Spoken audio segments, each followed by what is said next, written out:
बेटा आज हम सब जो है वो एप्टीट्यूड ई-कैट एम-डी-कैट के ओरिएंटेशन के लिए जो है वो जमा हुए हैं। ओरिएंटेशन कह सकते हैं, वर्कशॉप कह सकते हैं, सेमिनार कह सकते हैं। तो ये सारी बातें एक ही हैं अबाउट एप्टीट्यूड टेस्ट प्रिपरेशन। जितने भी स्टूडेंट्स हैं वो सब के सब सेकेंड ईयर के जो है वो तालिब इल्म हैं और यकीनन आप जाहिर सी बात है नेक्स्ट ईयर 2026 में किसी न किसी यूनिवर्सिटी में जो है वो आप टेक पार्ट लेंगे, उसमें एडमिशन लेंगे। उसी के हवाले से आज जो है वो एडमिशन गाइडलाइंस हैं। जितने भी बच्चे सेकेंड ईयर में आते हैं ऑल ओवर कराची, लाजमी उनको एक ना एक बार ऐसा कोई सेशन अटेंड करना पड़ता है। तो और डिफरेंट सेंटर्स वाले, डिफरेंट कोचिंग वाले, डिफरेंट जगहों पर इसको कराया जाता है। तो हमारा भी एक है सिस्टम कि हम हर साल जो है वो उसको कराते हैं। और आज जो है वो 2026 के लिए नेक्स्ट ईयर के एम-डी-कैट के लिए आज हम ओरिएंटेशन जो है वो स्टार्ट कर रहे हैं। तो ये ई-कैट एम-डी-कैट दोनों का ओरिएंटेशन है। इसमें इंजीनियरिंग वाले स्टूडेंट्स भी हो सकते हैं, मेडिकल वाले भी, कंप्यूटर साइंस भी, सबके लिए होता है ये ओरिएंटेशन, ठीक है। तो एक ही लेक्चर के अंदर तमाम स्टूडेंट्स के बारे में जो है वो गाइडेंस हो जाती है इसके अंदर है। तो जिससे हमारा ताल्लुक़ है दुआ इल्म कोचिंग सेंटर से, हमारा जो एप्टीट्यूड टेस्ट है वो डाइट्स के नाम से चलता है। DI दैट इज़ दुआ इल्म ETS मतलब एंटी टेस्ट सिस्टम। तो कंप्लीट नाम है दुआ इल्म कोचिंग सेंटर से। तो हम 2009 से चला रहे हैं, like first 9, 10 first year, second year 2009 से हमारा चल रहा है। और 2016 से हमने फिर स्टार्ट किया था डाइट्स। इसको भी अच्छे खासे मतलब लाइक 2016 से हमारे लगभग 10 साल होने वाले हैं, जिसमें हम ई-कैट एम-डी-कैट B-कैट NTS इन सब की तैयारियां वगैरह कराते हैं। और ये जो सेशन है जो आज हम करने वाले हैं ये उन तमाम तालिब इल्मों के लिए ज़रूरी है जो इंटरमीडिएट के बाद अपनी आला तालीम या हायर एजुकेशन के लिए किसी भी यूनिवर्सिटी में दाखिला लेंगे। उनके लिए जो है वो ये इंपॉर्टेंट है कि ना जितने भी स्टूडेंट्स यहाँ बैठे हैं जो अभी इंटरमीडिएट के स्टूडेंट्स हैं और इंटर के बाद आप किसी यूनिवर्सिटी में दाखिला लेना चाहते हैं, एडमिशन लेना चाहते हैं, तो उसके हवाले से, चूँकि बेटा हम कराची में रहते हैं और कराची में देयर इज़ सी अपॉर्चुनिटीज़, एक समंदर है अपॉर्चुनिटीज़ का। यूनिवर्सिटीज़ की एक बहुतात है, डिग्रीज़ की एक बहुतात है। मीन्स कराची को अगर हम कंपेयर करेंगे तो लाहौर से बस कर सकते हैं। लाहौर, कराची, इसके अलावा तो शायद पाकिस्तान का कोई ऐसा शहर नहीं है जिसमें इतनी यूनिवर्सिटीज़ और इतनी डिग्रीज़ हों। तो कराची शहर में रहने की वजह से हमारे पास हमें ज़रूरी होता है हम ये सेशन लें, क्योंकि इतनी ज़्यादा यूनिवर्सिटीज़ हैं कि स्टूडेंट घबरा जाते हैं, परेशान हो जाते हैं कि एडमिशन कहाँ लें। अब बाकी कुछ शहर तो ऐसे होते हैं कि एक ही यूनिवर्सिटी है पूरे शहर में, एक ही मेडिकल, एक ही इंजीनियरिंग है, तो बस उसी में जाना है, उनके पास कोई चॉइस नहीं होती। लेकिन कराची में रहते हुए आपके पास हंड्रेड्स ऑफ चॉइसेस हैं जिसको आपको सेलेक्ट करना पड़ता है। तो ये एक तरह से बेनिफिट्स हैं to live in a metropolitan city. लेकिन एक साथ कन्फ्यूजन भी है कि इतनी सारी चॉइसेस होती हैं, पता नहीं क्या करें, इतनी यूनिवर्सिटीज़ खुली हुई है कराची के अंदर। इसी वाले से ये सेशन हम सब के लिए ज़रूरी हो जाता है। अब देखिए बेसिक एक बात अगर मैं आपको बताऊं जो आप ऑलरेडी जानते हैं कि मैट्रिक के बाद आप जब इंटरमीडिएट की तरफ आते हैं तो इंटरमीडिएट आप pre engineering, pre medical, computer science इनमें से करते हैं। वैसे कॉमर्स और आर्ट्स से भी होता है, डिप्लोमा भी होता है, लेकिन उनके लिए आज सेशन नहीं है। ये सेशन ई-कैट एम-कैट वालों के लिए, B-कैट वालों के लिए नहीं है। मतलब वो जो कॉमर्स वाले हैं या फिर जो आर्ट्स वाले हैं, ना उनके बारे में कोई बात होगी, ना उनका ये सेशन है। अगरचे इंजीनियरिंग वाले भी आगे जाकर कॉमर्स की तरफ मूव कर सकते हैं, BBA की तरफ, CA की तरफ, बहुत सारे, लेकिन उन पर बात हम करने वाली ही नहीं है। हमारे में एक मकसद है कि if you want to become a doctor, if you want to become an engineer, if you want to become a computer scientist, software engineer, तो इन सब चीज़ों के बारे में आज हम डिस्कशन करेंगे, ठीक है। तो मैट्रिक के बाद जो है वो आप मल्टीपल इंटरमीडिएट में जो है वो यूनिवर्सिटी वो इंटर में आते हैं और मल्टीपल फैकल्टीज़ आप लेते हैं, या तो कोई प्री इंजीनियरिंग लेता है या कंप्यूटर साइंस या प्री मेडिकल। अब अगर आप प्री इंजीनियरिंग से इंटरमीडिएट करते हैं तो क्या होता है कि आपके पास दो चॉइसेस होते हैं कि इधर आप मतलब इंजीनियरिंग की बात करते हैं तो BE की तरफ चले जाएँ, BS की तरफ चले जाएँ। BE या BS में से कोई एक चीज़ कर सकते हैं। BE भी 4 ईयर्स का होता है, BS भी 4 ईयर्स का होता है। ओके स्टूडेंट्स, मैं बता रहा था आपको कि आफ्टर मैट्रिकुलेशन आप इंटरमीडिएट में जब आते हैं तो अलग अलग तरह की फैकल्टी सेलेक्ट करते हैं, pre engineering, pre medical, computer science, whatever जो भी आपकी फील्ड है। अच्छा, प्री इंजीनियरिंग के बाद आप BE BS दोनों तरफ जा सकते हैं। BE is bachelor of engineering, ये 4 ईयर्स का प्रोग्राम होता है, मल्टीपल यूनिवर्सिटीज़ वगैरह, वो तो आगे बताऊँगा। अच्छा, जब आप BE कर लेते हैं तो फिर आप you will become an engineer, आप एक इंजीनियर बन जाते हैं, ठीक है। अच्छा, अब एक वक्त था कि जब सिर्फ BE किया जाता था, BS के बारे में कोई रुझान नहीं था किसी का, और BE को एक बेहतर डिग्री समझी जाती थी BS के मुकाबले में, यकीनन एक वक्त था। तो BS is bachelor of studies simple. अच्छा, लेकिन अब क्या है कि BS में एक ऐसी फील्ड होती है जिसको हम कहते हैं BS इन कंप्यूटर साइंस, ठीक है। तो ये एक ऐसी फील्ड होती है जो अक्सर औकात बच्चे उसको BE पर तरजीह देते हैं और कहते हैं कि नहीं BE नहीं करना, इससे बेहतर हम BS कर ले कंप्यूटर साइंस के अंदर। तो अब ये वो वक्त आ गया है कि जब BE ही करना सिर्फ लाजमी बच्चों का एक मकसद नहीं रहा, इंजीनियरिंग वाले वो BS भी कर लेते हैं कंप्यूटर साइंस में, जिसमें अभी हम बात करेंगे। तो एक वक्त था जब बच्चे BS नहीं करते थे, वो कहते भाई इंजीनियर बनना है, हमें कंप्यूटर साइंटिस्ट नहीं बनना। लेकिन आज इस तरह से चीज़ें चल रही हैं तो कंप्यूटर साइंटिस्ट जाहिर सी बात उसकी एक अलग स्कोप है। आवाज़ voice okay okay okay record हो रहा है, वैसे घर पे भी सुन सकता है।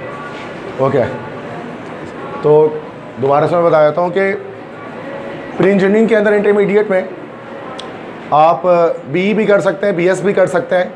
BE भी 4 ईयर्स का है, BS भी 4 ईयर्स प्रोग्राम है। फ़र्क सिर्फ ये है कि लाइक BS हमारे पास जो CS है, कंप्यूटर साइंस है, वो ज़्यादा फेमस है BS की और बहुत सारी फील्ड्स हैं, बट BS कंप्यूटर साइंस ज़्यादा मशहूर है जो बच्चे करना चाहते हैं। अच्छा, इस तरह से कंप्यूटर साइंस के स्टूडेंट जो होते हैं इंटरमीडिएट के, वो भी BE और BS दोनों कर सकते हैं। और अब तो आई थिंक कि जो फ़र्क है कोई स्पेसिफिक फील्ड का वो तो ख़त्म हो गया है। मिसाल के तौर पे NED के अंदर कंप्यूटर साइंस के स्टूडेंट कोई भी फील्ड ले सकते हैं जो इंजीनियरिंग वाले ले सकते हैं। एक वक्त था कि जब जो है कंप्यूटर साइंस वालों को सिर्फ कंप्यूटर की फील्ड ऑफर की जाती थी, लेकिन अब ऐसा नहीं है। अब कंप्यूटर साइंस वाला mechanical, electrical, electronics, textile, chemical, किसी भी फील्ड के अंदर जा सकता है। मतलब अब उसको कोई वो नहीं रहा कि भाई कंप्यूटर साइंस वाले बच्चों को सिलेक्टेड फील्ड दी जाएगी। अब वो जो फील्ड इनको मिल रही है वही सारी फील्ड उनको भी मिल जा रही है अब जाकर, ठीक है। तो कितने सारे बच्चे CS के अंदर आ रहे हैं, उसकी वजह से NED वालों ने ये फैसला किया कि सेम फील्ड दे दी जाए, ठीक है। तो ये तो प्री इंजीनियरिंग और कंप्यूटर साइंस है जो लगभग सेम है। यूनिवर्सिटीज़ वगैरह, इनकी डिग्रीज़ या फिर इनके जो टेस्ट वगैरह का पैटर्न लगभग सब सेम होता है। तो जो प्री इंजीनियरिंग के लिए बात होती है वही बात कंप्यूटर साइंस के लिए भी ओरिएंटेशन के अंदर होती है। जब हम प्री मेडिकल की बात करते हैं, इंटरमीडिएट प्री मेडिकल, तो वो बिल्कुल डिफरेंट स्ट्रीम है। मेडिकल बिल्कुल डिफरेंट है इससे, कंप्यूटर साइंस और प्री इंजीनियरिंग से। मेडिकल की यूनिवर्सिटीज़ वगैरह, टेस्ट पैटर्न, हर कुछ बिल्कुल अलग है, ठीक है। जैसे इंटर प्री मेडिकल है तो उसमें हमारे पास, अगर आप डॉक्टर बनना चाहते हैं, if you want to become a doctor, तो आप मल्टीपल फील्ड्स अपना सकते हैं। आप MBBS कर सकते हैं जो हमारा 5 ईयर्स प्रोग्राम होता है, इसके साथ हाउस जॉब होती है, तो आप डॉक्टर बन सकते हैं। BDS कर सकते हैं, that is bachelor of dental surgery, ये भी 5 ईयर्स का प्रोग्राम होता है, इससे आप डेंटिस्ट बनते हैं। इसमें भी हाउस जॉब होती है, रेजिडेंसी जिसको हम कहते हैं। PharmD कर सकते हैं, डॉक्टर ऑफ फार्मेसी, तो PharmD भी 5 ईयर्स का प्रोग्राम है, इससे आप फार्मासिस्ट बन जाते हैं। इसी तरह से DPT कर सकते हैं मेडिकल वाले, डॉक्टर ऑफ फिजियोथेरापी, जिससे आप फिजियोथेरापिस्ट बन सकते हैं, ये भी 5 ईयर्स का प्रोग्राम हमारे पास होता है। ये चारों जो डिग्रीज़ हैं, MBBS, BDS, PharmD, DPT, ये सारी डिग्रीज़ करने के बाद आप डॉक्टर बन सकते हैं, आपके नाम के साथ डॉक्टर लग सकता है। MBBS, BDS ज़्यादा करना चाहते हैं बच्चे, PharmD और DPT भी डॉक्टर ही होता है। अच्छा, इसके अलावा ज़रूरी नहीं है कि आप सिर्फ डॉक्टर ही बने, क्योंकि एक वक्त था कि जब मैं स्लाइड्स बनाया करता था तो बस इसमें ये 4 चीज़ें बताता था। लेकिन अब क्या है कि कुछ बच्चे ये चारों में ही एडमिशन नहीं ले पाते, तो और भी मेडिकल की फील्ड्स होती हैं जिनमें आप जा सकते हैं। जैसे कि BS कर सकते हैं आप। अब BS जो है ना, वो 2 तरह से हम लोग करते हैं मेडिकल के अंदर। एक तो BS होता है नॉन प्रोफेशनल डिग्री जो हमारे पास कहलाती है, जैसे botany, zoology, physiology, microbiology, these are non professional degrees, जिनकी इतनी जॉब्स खासतौर पे हॉस्पिटल लेवल पे नहीं होती हैं। एज अ टीचर बन सकते हैं आप, वो तो हो जाएगा, लेकिन अगर आपको हॉस्पिटल में जॉब करनी है तो BS करके फ़ायदा नहीं होता था। लेकिन अब BS के अंदर बहुत सारी फील्ड आ गई है जिसको MT कहते हैं, BS MT या BS इन मेडिकल टेक्नोलॉजी जो हमारे पास कहलाता है। ये 4 ईयर्स का प्रोग्राम होता है, 4 साल का होता है। ये मल्टीपल फील्ड्स इसके अंदर ऑफर की जाती हैं। आप डेंटल हाइजीन में कर सकते हैं, ऑप्टोमेट्री में कर सकते हैं, कार्डियोवैस्कुलर डिजीज़ है, रेडियोलॉजी है, और उसके अलावा कई सारे और हमारे पास इसके अंदर फील्ड्स होती हैं। तो ये BS होता है 4 ईयर्स का, जो डाउ से या JSMU से आप कर सकते हैं। ये BS कहलाता है। ये डॉक्टर नहीं कहलाते, लेकिन ये डॉक्टर के असिस्टेंट हम कह सकते हैं कि वो होते हैं, और ये अच्छी जॉब इनकी भी होती है। जिनके इनमें नहीं हो पा रहा वो BS कर सकता है, जिनको ये पसंद ही नहीं है सारी इनमें से कोई भी फील्ड, वो BS कर सकता है। और 1 साल कम भी है, 4 ईयर्स प्रोग्राम है, या 5 साल लगते हैं, इसमें 4 साल के बाद आप पास आउट हो सकते हैं। इसी तरह से एक BSN होता है, that is bachelor of nursing, जिसको हम कहते हैं बैचलर ऑफ नर्सिंग, BSN, ठीक है। 4 ईयर्स का प्रोग्राम होता है ये भी। अच्छा, ये भी लगभग जो है ना वो डॉक्टर्स के ही बराबर होते हैं। अच्छा, एक तो हमारे पास होता है जैसे कि वार्ड बॉयज़ जिसको हम कहते हैं। हम असल में नर्स का हमारे यहाँ एक जहन एक गलत बना होता है। नर्स से मुराद हम कंपाउंडर समझते हैं, या नर्स से मुराद हम समझते हैं कि लाइक कोई वार्ड बॉय है जो सफाई कर रहा है, ऐसा कुछ भी नहीं है। BSN वाले लोग आपको टोटली डॉक्टर लगेंगे, आप हॉस्पिटल में जाएंगे तो आप उनको जज ही नहीं कर सकते हैं कि वो डॉक्टर है कि नहीं है। वो इतना ज़्यादा, और उनके सारे सैलरी वगैरह, जॉब्स वगैरह अक्सर डॉक्टर वाली होती हैं, और जो उनकी प्रोटोकॉल होते हैं वो भी डॉक्टर वाले ही होते हैं BSN वालों के, क्योंकि 4 साल पढ़ते हैं इंटर के बाद। ये भी एंट्री टेस्ट की बुनियाद पे होता है, तो जाकर बनते हैं। तो बहुत सारे लोग BSN भी करते हैं, bachelor of nursing. Government job इसकी भी लग जाती है डायरेक्टली BSN करके। किसी भी गवर्नमेंट हॉस्पिटल में, सिविल है, जीना है, कई हॉस्पिटल से कराची में, पाकिस्तान में। इसी तरह से BE भी कर सकते हैं। मेडिकल के स्टूडेंट इंजीनियरिंग भी बन सकते हैं, लेकिन उनको सिर्फ एक ही इंजीनियरिंग की डिग्री ऑफर की जाती है, जिसको हम कहते हैं बायोमेडिकल इंजीनियरिंग, NED के अंदर। बायोमेडिकल NED के अंदर बहुत सारी फील्ड हैं, इनमें से एक फील्ड है बायोमेडिकल, जो मेडिकल और इंजीनियरिंग तमाम स्टूडेंट्स को ऑफर की जाती है। तो अगर आप इंजीनियर बनना चाहते हैं मेडिकल के स्टूडेंट, तो वो सिर्फ बायोमेडिकल इंजीनियर बन सकता है, उसके अलावा और कोई नहीं। इंजीनियरिंग की और कोई फील्ड ऑफर नहीं होती है। एनईडी ने एक बार किया था ऑफर मल्टीपल फील्ड्स को, लेकिन बाद में वो पीईसी की तरफ से, पाकिस्तान इंजीनियरिंग काउंसिल की तरफ से रिजेक्ट हो गया था, और इसके बाद से इस साल और पिछले साल नहीं किया ऐसा कुछ भी एनईडी ने।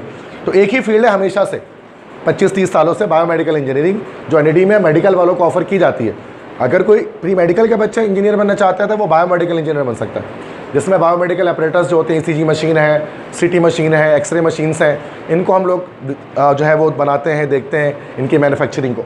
इसके अलावा बीएस कंप्यूटर साइंस भी कर सकते हैं। ये भी एक बड़ा बूम है कि मेडिकल के जो स्टूडेंट्स हैं, इंटरमीडिएट प्री मेडिकल के, तो वो कंप्यूटर साइंस में बीएस कर सकते हैं। और बीएस के लिए अच्छा, हर यूनिवर्सिटी कंप्यूटर साइंस में बीएस मेडिकल वालों को ऑफ़र नहीं करती है। जैसे अब एनईडी जैसे करती है, इस तरह से एसएमआईयू है, सर सैयद है, ये सारी यूनिवर्सिटीज़ कंप्यूटर साइंस ऑफ़र करते हैं। किनको भाई? मेडिकल के स्टूडेंट्स को। तो अगर कोई प्री मेडिकल का स्टूडेंट है और वो चाहता है अपना बैकग्राउंड चेंज करना, वो चाहता है उसको मेडिकल लेनी ही नहीं है, वो चाह रहे कंप्यूटर साइंस में आगे बढ़े, इंटर उसने प्री मेडिकल से कर तो लिया है, लेकिन अब उसका इंटरेस्ट नहीं है मेडिकल के अंदर, तो फिर वो कंप्यूटर साइंस की तरफ भी जा सकता है। तो देखो, ये सारी हमारे पास अलग अलग मल्टीपल मैंने आपको अपॉर्चुनिटीज़ बताई जो अच्छी हैं सारी के सारी। इसमें से कोई भी बुरी फील्ड नहीं है पूरे बोर्ड में लिखी हुई कि कोई बुरी फील्ड है और ऐसी चीज़ है। ये सारी अच्छी फील्ड, आप किसी भी तरफ जा सकते हैं जहाँ आपका ध्यान जाए, चाहे आप इंजीनियरिंग के हो, प्री मेडिकल के हो, कंप्यूटर साइंस के हो, वॉट एवर। अब मैं वन बाय वन, जाहिर सी बात है कि हमारा ओरिएंटेशन है, तो वन बाय वन हम सबको जो है एक्सप्लेन करते हैं। अच्छा, how to get into a university या हाउ टू गेट एडमिशन, कैसे एडमिशन होता है किसी भी यूनिवर्सिटी में कराची के अंदर। दो तरह से बेटा एडमिशन्स होते हैं, दो तरह के प्रोग्राम्स हमारे पास होते हैं कराची में। एक हमारे पास कहलाता है ओपन मेरिट प्रोग्राम और एक कहलाता है entry test programme. Open merit programme किसे कहा जाता है? ऐसे तमाम डिग्रीज़, ऐसे तमाम प्रोग्राम्स जिनमें आपको टेस्ट देने की कोई ज़रूरत नहीं है, बिना एंट्री टेस्ट के एडमिशन हो जाएगा आपका। अगर आपने इंटर पास कर लिया है और आपकी परसेंटेज है तो आप टेस्ट नहीं दो और आप एडमिशन ले लो। लेकिन ऐसा हर यूनिवर्सिटी नहीं करती। सिलेक्टेड दो ही यूनिवर्सिटी है कराची में जो ऐसा करती है, एक है कराची यूनिवर्सिटी और एक है फेडरल उर्दू यूनिवर्सिटी या वफाकी उर्दू यूनिवर्सिटी जिसको हम कहते हैं। अच्छा, इनके भी एंट्री टेस्ट बेस्ड प्रोग्राम होते हैं, वो अलग होते हैं। ये मैं बात करूँ ओपन मेरिट प्रोग्राम्स की जो बिना टेस्ट के हो जाता है। लेकिन याद रखने की बात यह है कि कोई भी ऐसी फील्ड नहीं है इन दोनों यूनिवर्सिटी के अंदर जो ओपन मेरिट में हो और बेहतर भी हो, अच्छी भी हो। जितनी भी अच्छी फील्ड्स हैं इन दोनों यूनिवर्सिटी के अंदर भी, वो उन्होंने एंट्री टेस्ट बेस में डाला हुआ है, उन्होंने वो ओपन मेरिट में ही डाला हुआ है। तो याद रखिए, बिना टेस्ट के अगर आप जाना चाहेंगे ना, हो तो जाएगा एडमिशन इसमें, पर डिग्री का की वो खास वैल्यू नहीं है वो। तो अक्सर बच्चे कहते हैं ना टेस्ट के झमेले से बचना चाहते हैं, एंट्री टेस्ट, एप्टीट्यूड टेस्ट से। तो लेकिन ऐसे फील्ड्स मिलेंगे जिसका फ़ायदे कुछ नहीं है। ओपन मेरिट जैसे प्योर केमिस्ट्री है, जोलॉजी है, बॉटनी है, फिजियोलॉजी है, माइक्रोबायोलॉजी है, जिसको पढ़ने के बाद जस्ट आप मतलब आप एकेडमिक साइड पे जा सकते हैं, जॉब साइड पे आप नहीं जा सकते, इंडस्ट्रियल लेवल पर या हॉस्पिटल लेवल पर ये सब जॉब्स नहीं है। तो सेकंड हमारे पास होता है एंट्री टेस्ट प्रोग्राम। अब एंट्री टेस्ट जिसके लिए हम यहाँ पर जमा हुए इसी चीज़ के बारे में समझने के लिए कि admissions are granted on the basis of aptitude test. उन तमाम डिग्रीज़ के बारे में आप बात करेंगे जिसमें एंट्री टेस्ट देना ज़रूरी है और उसी की बुनियाद पर एडमिशन होगा। एप्टीट्यूड टेस्ट किसे कहते हैं, एंट्री टेस्ट किसे कहा जाता है? Are MCQs test having 4 to 5 option. असल में एंट्री टेस्ट या एप्टीट्यूड टेस्ट MCQs किस किस्म का एक टेस्ट होता है जिसमें 4 से 5 ऑप्शन आपको दिए जाते हैं।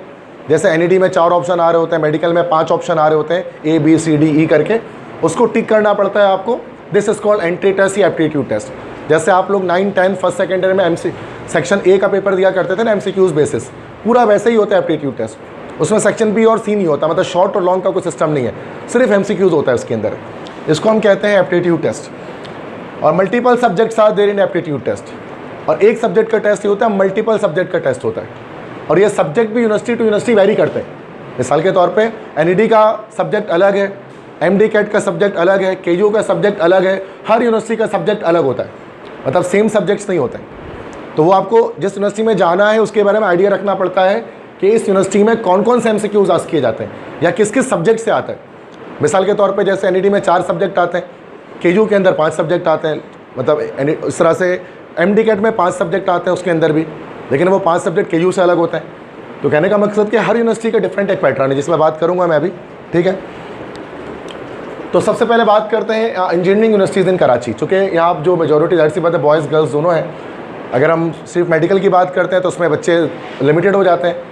तो पहले हम जो ज़्यादा मेजॉरिटी बैठी है, कंप्यूटर साइंस के बच्चे हो गए या फिर इंजीनियरिंग के हो गए, उनके हवाले से बात करेंगे। तो ज़्यादा बच्चे इसी के होंगे।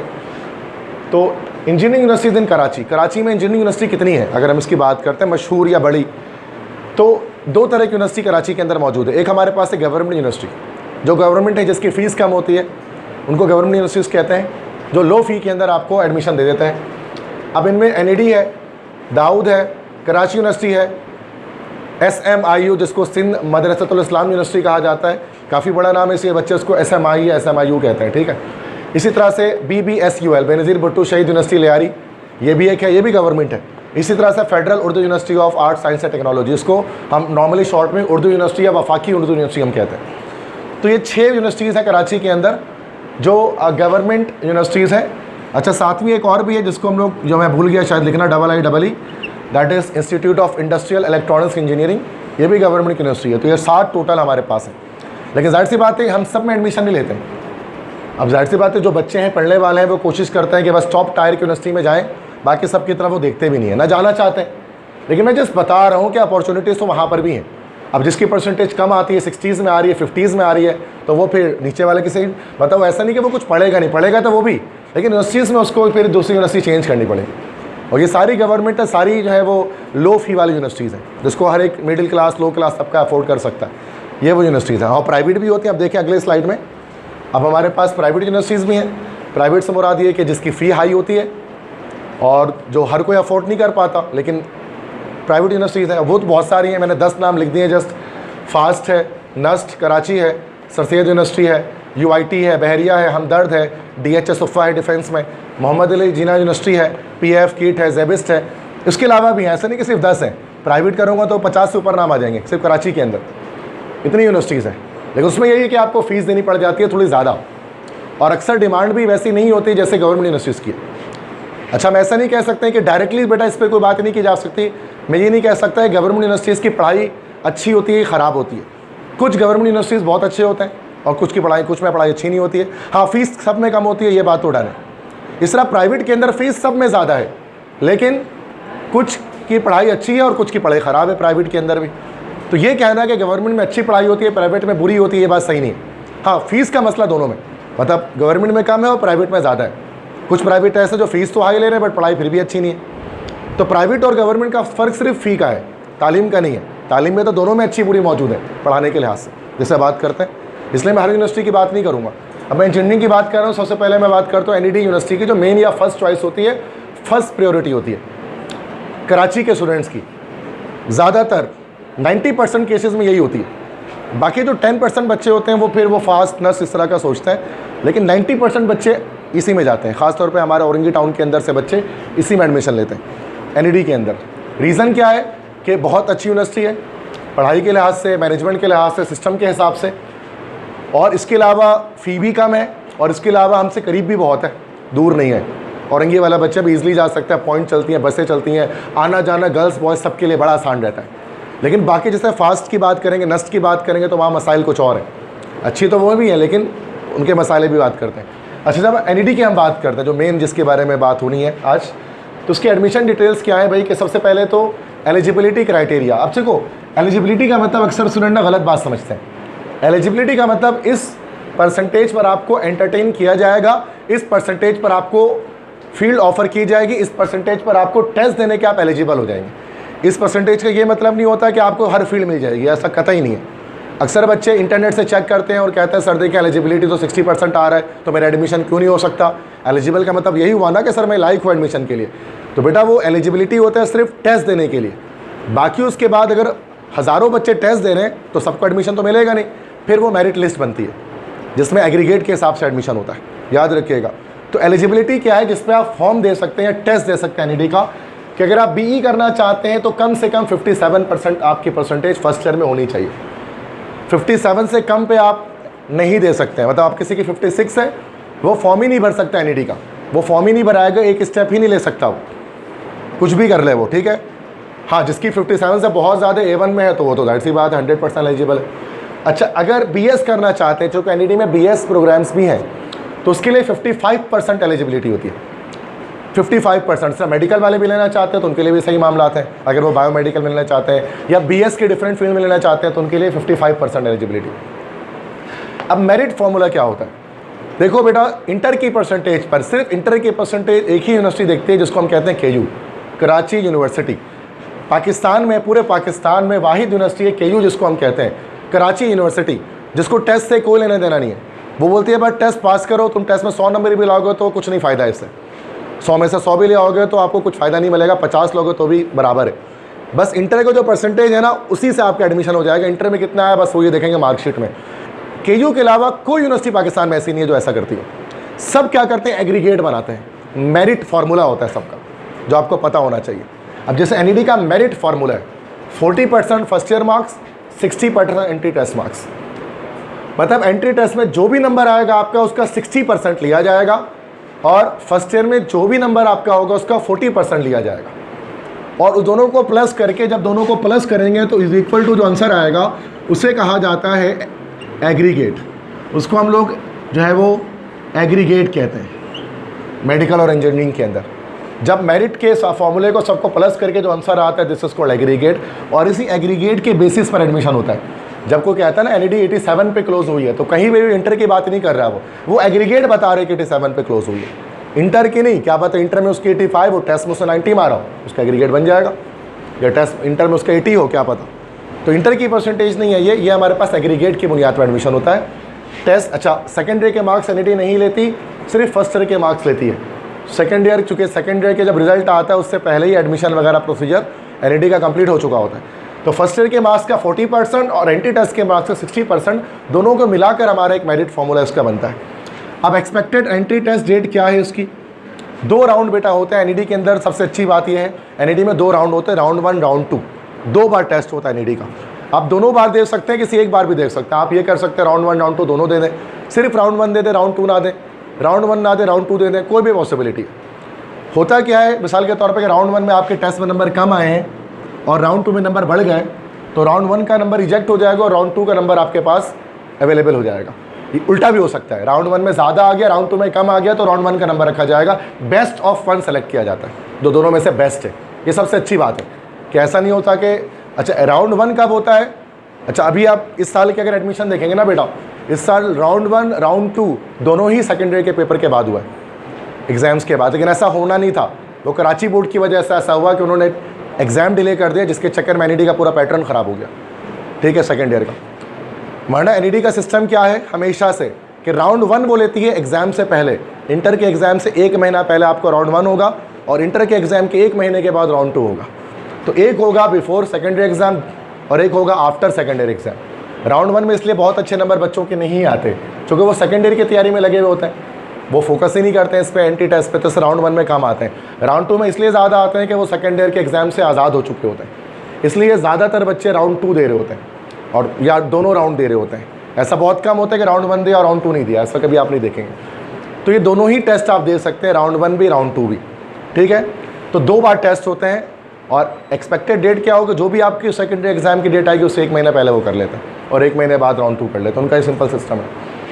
टेस्ट पैटर्न क्या होता है बेटा NED का? NED में 100 MCQs होते हैं, 100 MCQs पूछे जाते हैं, 100 MCQs आते हैं और 2 घंटे का टेस्ट होता है, 120 मिनट्स होते हैं, 120 मिनट का टेस्ट होता है 2 घंटे का।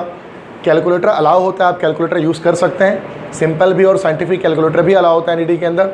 सिर्फ NED वाहिद यूनिवर्सिटी है पूरे पाकिस्तान में जिसके एंट्री टेस्ट में कैलकुलेटर अलाउ है, अदरवाइज NED के अलावा किसी भी यूनिवर्सिटी में कैलकुलेटर अलाउ नहीं होता एंट्री टेस्ट के अंदर, सिवाय NED के। दैट्स NED का टेस्ट आसान कहलाता है। ठीक है, इसके अलावा कंप्यूटर बेस्ड टेस्ट होते हैं। कंप्यूटर बेस्ड से मुराद पेपर बेस्ड नहीं होता, आपके पास कंप्यूटर स्क्रीन होती है सामने और कंप्यूटर पे ही आप आंसर्स को टिक कर रहे होते हैं।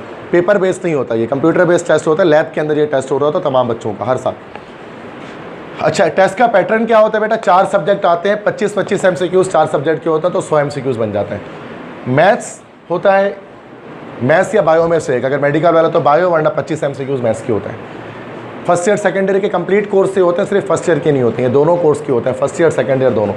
केमिस्ट्री कंप्यूटर, इंजीनियरिंग वालों की केमिस्ट्री, मेडिकल वालों की केमिस्ट्री होती है और कंप्यूटर साइंस वाले बच्चे दे रहे हो तो उसका कंप्यूटर होता है 25 MCQs। फिजिक्स सबका सेम होता है 25 MCQs और इंग्लिश सबके सेम होती है 25 MCQs।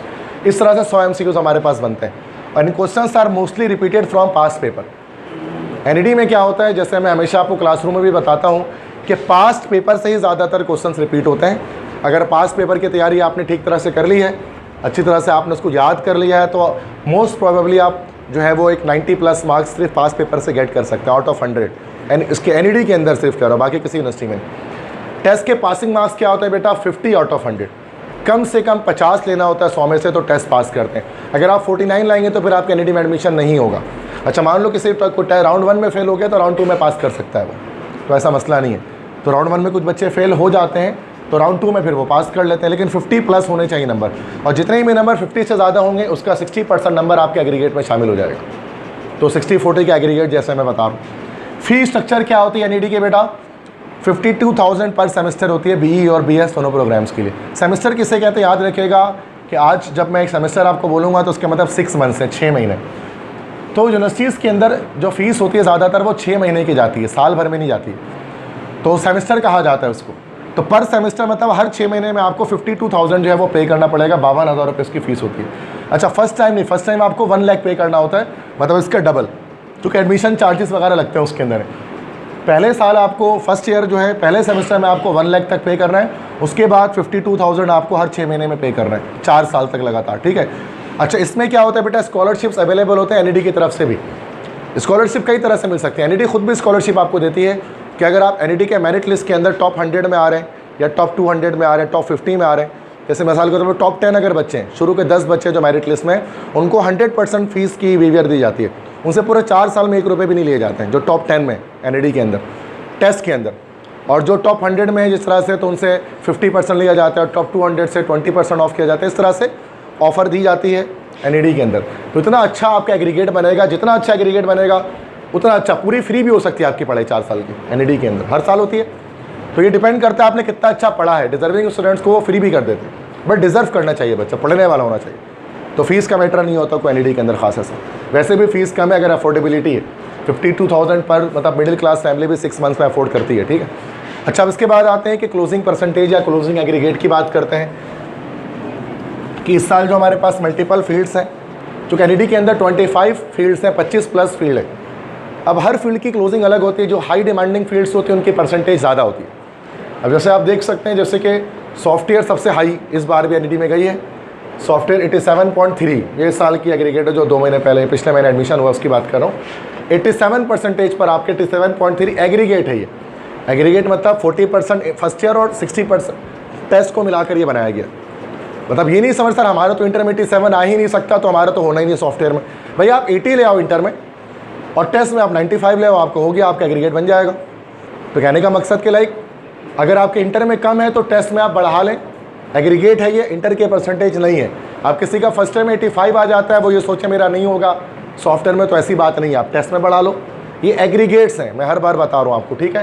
तो 87% पर सबसे हाई फील्ड होती है NED की, 87.3 पे इस साल क्लोज हुई। इस तरह से उसके बाद होती है BCIT, जिसको BS, इसको BCIT भी कहा जाता है, इन शॉर्ट BCIT, और इसी को हम लोग जो है वो BSCS भी कह सकते हैं, BS कंप्यूटर साइंस, और इसी को BSCS/IT, मतलब BS in computer science and information technology. तो अलग अलग नाम देते हैं उसको, कुछ लोग CSIT कहते हैं, कुछ लोग BCIT कहते हैं, कुछ लोग BS कंप्यूटर साइंस कहते हैं। NED में इस नाम से नहीं कराया जाता, NED में इस नाम से कराया जाता है ये फील्ड। ये भी 4 इयर्स की है, लेकिन ये BS है, ये इंजीनियरिंग नहीं है, ये इंजीनियरिंग है नहीं। अगर आप इसको पढ़ लेंगे तो आपके नाम के साथ इंजीनियर नहीं लगेगा। उसके बावजूद देखें आप इसकी परसेंट 84.60, तो बच्चों का इससे फ़र्क नहीं पड़ता कि NED इंजीनियर नाम पे लग रहा है कि नहीं लग रहा है, वो देखते हैं फील्ड अच्छी होनी चाहिए। खासतौर पे कंप्यूटर की फील्ड NED में बहुत टॉप पर, तो ये कंप्यूटर की फील्ड है, ये इंजीनियर नहीं कहलाता ये, लेकिन उसके बावजूद बहुत बच्चे इसको फर्स्ट चॉइस होती है बच्चों की, 84.6 पर क्लोज हो रही है। इसी तरह से उसके बाद एक इंजीनियरिंग है, ये रही BE, ये इंजीनियरिंग है, ये भी कंप्यूटर की फील्ड है, कंप्यूटर इंफॉर्मेशन सिस्टम जिसको हम कहते हैं। तो इसकी जो फील्ड है वो 83.60 पर हमारे पास ये क्लोज हुई। तो देखो ये 3 कंप्यूटर की फील्ड NED के अंदर है, और तीनों जो है वो बहुत हाई रेशो पर जाती है, बाकी सारी डाउन होनी शुरू हो जाएगी। इसके बाद कंप्यूटर की फील्ड NED के अंदर नहीं है। एक आएगी कंप्यूटेशनल फाइनेंस, वो मैं आपको आगे दिखा दूंगा, वो भी कंप्यूटर से रिलेट करती है, बट ये तीनों तो डायरेक्टली कंप्यूटर की फील्ड है। अच्छा, इसी BS के अंदर ना, इस वाली फील्ड के अंदर 3 साल तो हर बच्चा सेम कोर्स पढ़ता है। जब आप चौथे साल आते हैं ना, 4th ईयर में आपको स्पेशलाइजेशन मतलब दी जाती है, आप स्पेशलिस्ट बन सकते हैं। आपको AI मतलब artificial intelligence, data science, cyber security या गेमिंग एंड एनिमेशन, इनमें से किसी एक फील्ड में कहा जाता है कि आप स्पेशलाइजेशन करें। मतलब कोई बच्चे कहते हैं ना कि हम डेटा साइंस में करना चाहते हैं, साइबर सिक्योरिटी में, AI में, तो वो इसी फील्ड के अंदर सारी है, CSIT के अंदर, ठीक है। वो 4th ईयर आपको ऑप्शन मिल जाता है चेंज करने का फील्ड। तो पहले अलग अलग फील्ड थी, अब लेकिन NED में सबको एक ही में डाल दिया। अब आते हैं इसके बाद, ये 3 मेन फील्ड के बाद ये मदर फील्ड है। बहुत सारे बच्चे ऐसा करते हैं 3 फील्ड नहीं मिलती है तो NED में एडमिशन लेते ही नहीं है, फिर वो बोलते हैं आप कहीं और कंप्यूटर लेंगे, फिर वो इलेक्ट्रिकल ये सब कुछ भी नहीं लेते। और कुछ बच्चे क्या करते हैं कि दूसरी फील्ड अपना लेते हैं जो कंप्यूटर से हल्के फुल्के रिलेट करती है, या फिर जैसे आप जानते हैं NED में COD का सिस्टम होता है, चेंज ऑफ डिपार्टमेंट, कि अगर आपने मान लें कि आपने पेट्रोलियम इंजीनियरिंग ले ली है और आपने फर्स्ट ईयर में आपकी GPA अच्छी है, 3.5 प्लस GPA आपकी बनी है, तो आप अपने फील्ड को चेंज कर सकते हैं, कंप्यूटर की फील्ड में आ सकते हैं। BE से BE में और BS से BS में COD या चेंज ऑफ डिपार्टमेंट हमारे पास पॉसिबल होता है, तो ये कर सकते हैं। तो इसलिए अक्सर बच्चे कोई छोटी मोटी फील्ड भी अपना लेते हैं NED के अंदर। और कुछ बच्चे कहते नहीं हमें कोई भी फील्ड नहीं है, हम दूसरी यूनिवर्सिटी में जाकर कंप्यूटर ले लेंगे। अच्छे बच्चों की बात कर रहा हूँ, चूँकि जिसकी अब किसी को इलेक्ट्रिकल छोड़ देता है, इलेक्ट्रिकल कितने में मिले 80.1 पे, बहुत सारे बच्चे नहीं लेते इलेक्ट्रिकल, वो कहते हैं भाई हम KU में UBIT चले जाएंगे लेकिन हम ये नहीं लेंगे, हमें लेना ही कंप्यूटर साइंस, इंजीनियरिंग वाले या कंप्यूटर साइंस वाले जो बच्चे होते हैं, तो फिर वो छोड़ देते हैं। तो इसलिए अब देखिए फॉरेन से एक डिक्लाइन आता है, 80.1 पे इलेक्ट्रिकल आता है। उसके बाद इलेक्ट्रॉनिक्स है 76.40। अब देखिए कितना तेज़ी से फील्ड डाउन हुई है इलेक्ट्रिकल के बाद, 80 के बाद डायरेक्ट 76 पर एडमिशन हो रहा है, 77, 78, 79 नहीं, चूँकि बच्चे फिर छोड़ देते, लेते नहीं है फील्ड। फिर वो बोलते हैं हम नस्ट में, फास्ट में, चूँकि पढ़ने वाले वो कहीं और ले सकते हैं एडमिशन, कहीं और ले लेते हैं। इसके बाद चूँकि पहले बच्चे ये सब भी लेते थे, लेकिन अब पाकिस्तान के उसके तनाजुर में जो इकोनॉमिकल सिचुएशन है, तो ज़्यादातर बच्चे कंप्यूटर साइंस की तरफ जाना चाहते हैं, फ्रीलांसिंग करने के लिए, रिमोट जॉब करने के लिए, चूँकि जॉब्स वगैरह जाहिर सी बात है कम होनी शुरू हो गई हैं पाकिस्तान के अंदर, और इंजीनियर्स की भी, तो इस वजह से शायद बच्चे नहीं ले रहे हैं। एक परसेप्शन मैं बता रहा हूँ आपको। इस तरह IM होता है, मैं हर फील्ड को एक्सप्लेन नहीं करूँगा, बहुत लंबा टाइम लगेगा, बस सिर्फ फील्ड देख लो। IM कहलाते हैं इंडस्ट्रियल मैन्युफैक्चरिंग 73.60, मैकेनिकल क्लोज हुआ 73.50। अच्छा, इंडस्ट्रियल मैन्युफैक्चरिंग 2 बार मैंने लिख दिया, ये इस बार यहाँ नहीं है, मतलब पिछले साल 78 पर हुआ था, अब 73.60 पर है। इलेक्ट्रॉनिक्स जो है वो 76.5, अच्छा इलेक्ट्रॉनिक्स भी 2 बार आ गया, इस साल की है, ठीक है, 76.40। BE सिविल हमारे पास क्लोज हुआ 69.5 पर, ये सिविल इंजीनियरिंग है, 69.5 पर बहुत ज़्यादा लो हो गया सिविल की फील्ड, मतलब 69 पर क्लोज हो रहा है। टेक्सटाइल 69.7, कंस्ट्रक्शन इंजीनियरिंग है 66%, ऑटोमोटिव है 69.40, पेट्रोलियम इंजीनियरिंग है 65.50, टेलीकॉम है 71। ये NED की अलग अलग फील्ड्स हैं। अगर आपको कंप्यूटर नहीं लेना, इनमें से कोई लेना है तो आप देख लें कि ये सारी परसेंटेजेस हैं, मतलब कम में हो जाते हैं इन सब में। लेकिन कंप्यूटर अगर आपको लेना तो बहुत हाई जा रही है, आप देख लें, बाकी सारी फील्ड डाउन है, आप देखते रहें। इसी तरह से और भी फील्ड है, केमिकल इंजीनियरिंग अगर आपको लेनी है, दिस इज 71.5%। इस तरह से पॉलीमर इंजीनियरिंग लेनी है 60.90, 60 पर आपको मिल जाएगी ये फील्ड मिनिमम एलिजिबिलिटी पर। फूड इंजीनियरिंग लेनी है 69 पर मिलेगी। मटेरियल इंजीनियरिंग है 65.3 पर। मेटलर्जी है जैसे 63.90 पर। Biomedical engineering, medical computer, medical और इंजीनियरिंग वालों के लिए 67 पर। ये प्री इंजीनियरिंग प्री मेडिकल दोनों ले सकते हैं। अर्बन इंजीनियरिंग जो सिविल जैसी होती है 64%। तो आप देख सकते हैं कितनी कम परसेंटेज पे भी NED में होता है एडमिशन है, लेकिन डिपेंड यही करता है ना कि कंप्यूटर पे नहीं हो रहा। अच्छा, इसी के आगे ना NED में कुछ BS प्रोग्राम्स भी होते हैं जो इंजीनियरिंग के नहीं है। अच्छा, इससे पीछे भी एक BS किया है, BCIT, लेकिन वो इतने टॉप के फील्ड है ना, बच्चे उसको BS बोलते ही नहीं, उसको BE में ही डाल देते हैं, जैसे मैंने भी BE में डाला हुआ। जबकि पीछे जो ये जो 2 स्लाइड्स कही ना बेटा, ये सारे BE वाली स्लाइड, इंजीनियरिंग वाली, इसमें ये वाहिद फील्ड है जो इंजीनियरिंग नहीं है ये वाली, लेकिन मैं इसको हमेशा इसी में डालता हूँ क्योंकि इसके सारे रूल BE वाले हैं। है ये BS, लेकिन सारी रूल एलिजिबिलिटी वगैरह सब परसेंटेज देख लो, तो इसलिए इसको हम BE में ही रखते हैं, लेकिन ये इंजीनियर नहीं होता, ये BS है नॉर्मल, ठीक है। इसी तरह से BS के NED में कुछ फील्ड्स होती हैं। अब ये जो फील्ड है ना, ये काफ़ी अच्छी है। अगर किसी को NED में कंप्यूटर साइंस में नहीं हो रहा है ना, तो ये फील्ड उठा ले, कंप्यूटेशनल फाइनेंस, ये भी कंप्यूटर से रिलेट करती है। BS से 4 साल की डिग्री है ये 72.90 पर मिल जाती है। अगर किसी को NED में वो 3 फील्ड नहीं मिल रही, चूँकि एग्रीगेट बहुत हाई है, तो मैं कहता हूँ कंप्यूटेशनल फाइनेंस लिया जाए बजाय उसके कि आप कोई दूसरी फील्ड अपना लें। ये कंप्यूटर से बहुत रिलेट कर रही है और काफ़ी हाई गई परसेंटेज, ये 60s पर कभी क्लोज होती थी, अब 72.9 पर चली गई है। तो ये आहिस्ते से बढ़ रही है, क्या पता अगले साल और बढ़ जाए। ये तो लास्ट ईयर की क्लोजिंग है ना, इस साल की, 2026 में और बढ़ जाएगी, आप देखिएगा ये फील्ड तेज़ी से लोग इस तरफ आ रहे हैं। इस तरह इंडस्ट्रियल केमिस्ट्री तो बहुत डाउन है, 59.5 है। टेक्सटाइल साइंसेज है 61.5, अप्लाइड फिजिक्स है 60। मैनेजमेंट साइंस अच्छी फील्ड है, it is equivalent to BBA। ये BBA के बराबर होती है, जो ये कॉमर्स की फील्ड है थोड़ी सी, कॉमर्स वाले भी ले सकते हैं, सारे बच्चे ले सकते हैं उसको। ये 70 पर होती है, भी अच्छी फील्ड है जो मैनेजमेंट साइड पे जाना चाहते हैं, बिजनेस साइड पे। इंग्लिश लिंग्विस्टिक है, ये BA MA इंग्लिश इसको हम कहते हैं, दैट इज़ 57.50। डेवलपमेंट स्टडीज़ है 60, इकोनॉमिक्स एंड फाइनेंस है 61.9। आर्किटेक्चर, अच्छा NED में आर्किटेक्चर वाहिद फील्ड है बेटा जो 5 ईयर्स की डिग्री देता है। अच्छा, इसकी डिग्री अलग होती है, इसको BArch कहते हैं, बैचलर ऑफ आर्ट, इसकी ये डिग्री कहलाते हैं BArch। ये 5 साल की होती है, 4 साल की नहीं होती है। वाहिद डिग्री NED में 5 साल की है। और ये 67.6 पर क्लोज होती है। आर्किटेक्चर भी अच्छी डिग्री है, अच्छी फील्ड होती है, लेकिन मसला आर्किटेक्चर के साथ एक है कि एनईडी के असल में 3 कैंपस हैं।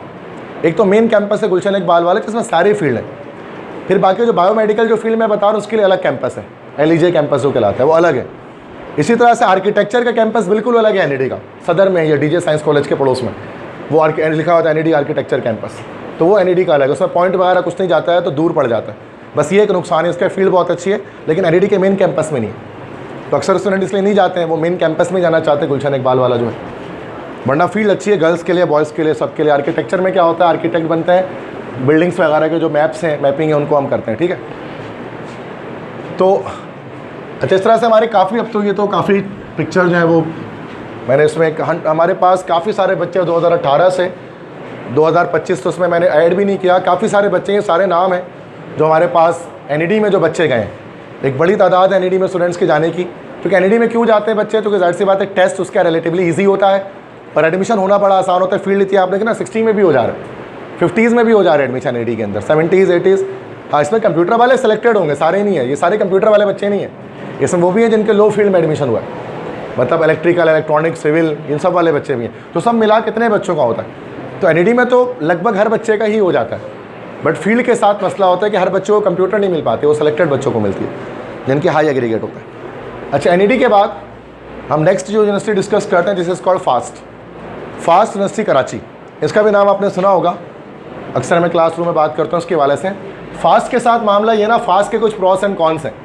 प्रॉस क्या है, मतलब फ़ायदे क्या है कि बेस्ट कंप्यूटर साइंस यूनिवर्सिटी इन कराची। कंप्यूटर साइंस फास्ट से अच्छा कोई नहीं पढ़ाता कराची के अंदर, एनईडी भी नहीं पढ़ाता। एनईडी सेकंड पे कर सकते हैं उसको हम, लेकिन फर्स्ट पे नहीं कर सकते। फर्स्ट पे फास्ट है। कॉन्स क्या है उसके, कॉन्स 3 है।